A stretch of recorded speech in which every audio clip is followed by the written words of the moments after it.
The People's Liberation Army serves as an indoctrination tool of the Communist Party. Soldiers are forced to study communist writings to such a degree that they can recite them verbatim. Every civilian is encouraged to emulate these soldiers by enrolling in the army. They're forced to undergo physically demanding recruit training. But what happens if you refuse? What happens if you decide to quit the P.L.A? The answer is simple. The government makes your life a living hell. And I'm not saying this for effect, I have a story. Tonight on Gravitas, we'll tell you the story of a man called Zhang Mukang. He was a university student from China's southern Hainan province. He joined the Chinese army and within a month, he wanted to leave. And this is not an old story. It happened in December last year, December 2019, the time when China was hiding the Wuhan virus.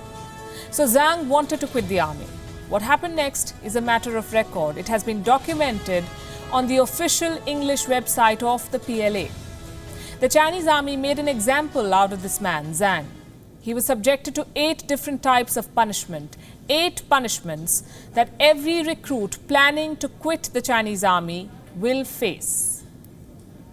Let me give you the list. First of all, you'll be branded as seriously discreditable.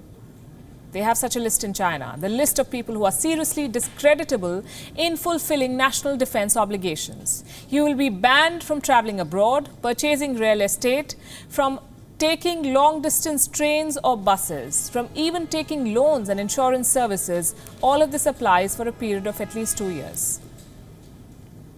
Punishment number 2, and this is for life. You will never get a job as a civil servant in China, not even a temporary assignment. You won't be recruited by government agencies or enterprises for life if you leave the army. Punishment number 3, you will be branded for life. That's a given. Your military service status will forever be changed to quote-unquote rejection of military service. In China, this translates into lifelong stigma. 4th, you cannot go back to college. For 2 years, you'll be forbidden from re-entering college, so you cannot resume your studies. 5th, no preferential treatment, and that's something that compulsory servicemen are entitled to. Those who quit obviously don't get it. 6th, you will be fined.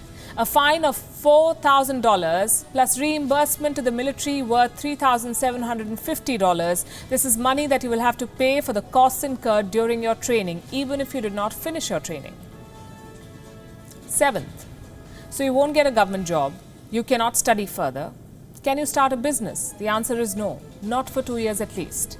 And lastly, you will be publicly shamed. Your actions will be publicized in a way that they reach the broader society. Your information and your punishment will be on television, in newspapers, and on social media. Reminds me of the song, you can run, you can hide, but you can't escape my love. In this case, the wrath of the Chinese military. The P.L.A. has publicly named and shamed several former soldiers in the past.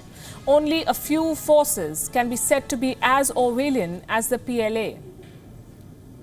An army that declares a war against its own soldiers.